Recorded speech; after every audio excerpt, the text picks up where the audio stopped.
dan dari konkurensi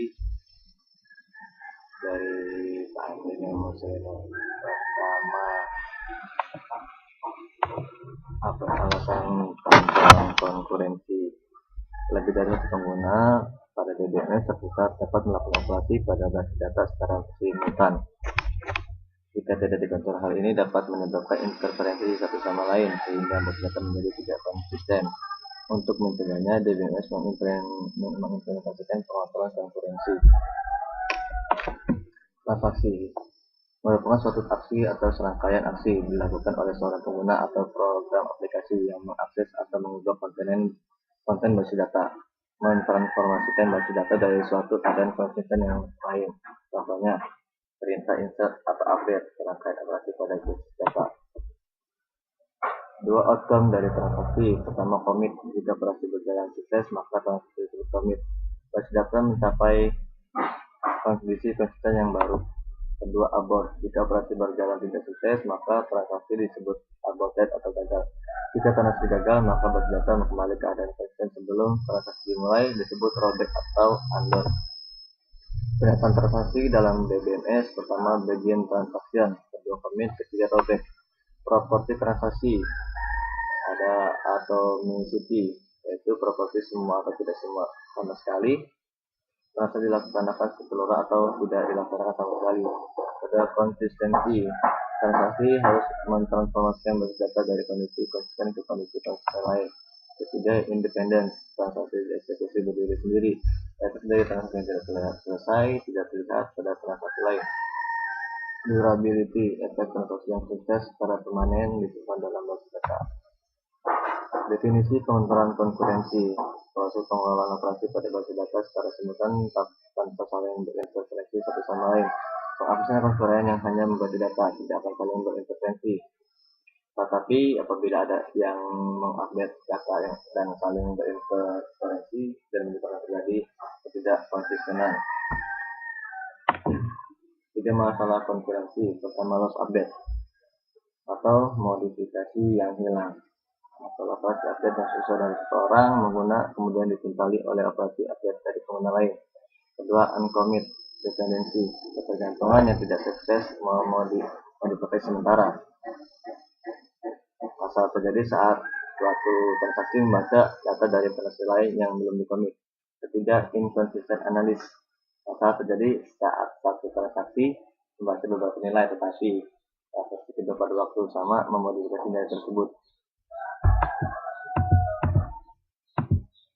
Objektif pengontrolan konkurensi.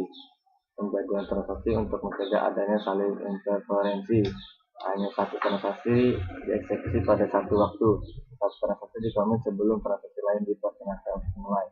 Transaksi dapat dilakukan pada sistem paralel dengan cara penjadwalan bersama.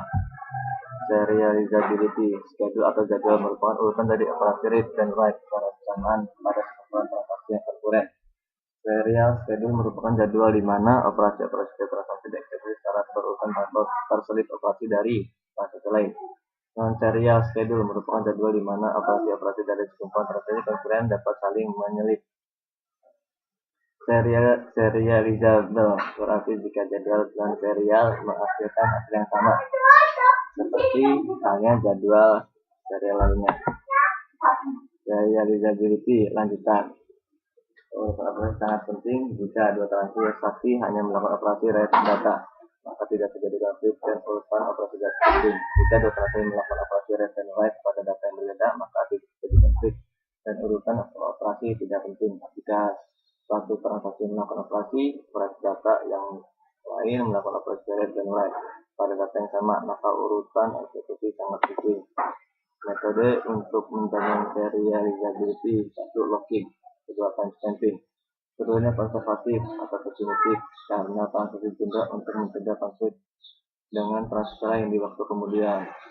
Ketiga, metode optimistik berasumsi bahwa konflik jarang terjadi sehingga proses tetap berjalan dan pengecekan dilakukan pada saat transaksi sudah dikomit. Metode locking, prosedur untuk pengontrolan pengasuhan data secara konkuren apabila transaksi mengakses data. Suatu loop atau kunci akan menolak pengasuhan transaksi lain untuk mencegah modifikasi yang tidak benar. Kedua kunci. Satu, kunci rate digunakan bersama. Jika transaksi mempunyai kunci rate terhadap suatu data, maka dia dapat melakukan operasi rate tetapi tidak dapat melakukan operasi update terhadap data tersebut. Kedua, kunci write. Jika transaksi mempunyai kunci write terhadap suatu data, maka dia dapat melakukan operasi update maupun operasi update terhadap data tersebut. Aturan locking. Transaksi yang mengakses suatu data harus terlebih dahulu mengunjunginya meminta kunci S jika hanya melakukan read data saja, atau kunci X jika untuk melakukan operasi read dan write. Jika data tersebut belum dikunci oleh transaksi apapun, maka kunci diperkenankan. Aturan locking. Jika data tersebut dikunci, maka PDMS menentukan apabila kunci yang diminta sesuai dengan yang ada. Jika kunci read yang diminta sama dengan kunci yang ada, maka permintaan diperkenankan. Selain itu, maka transaksi harus menunggu sampai kunci write dilepaskan. Transaksi terus menahan suatu kunci sampai dilepaskan secara eksplisit selama eksekusi atau setelah selesai. Protokol two-phase locking. Protokol untuk menjamin serializability. Suatu transaksi mengikuti protokol two-phase locking jika semua operasi penguncian mendahului operasi membuka kunci terlebih dahulu dalam suatu transaksi. P1, drawing phase. Transaksi dapat memperoleh kunci. Transaksi tidak boleh melepaskan kunci. P2, shrinking phase. Transaksi boleh melepaskan kunci. Transaksi tidak dapat memperoleh kunci.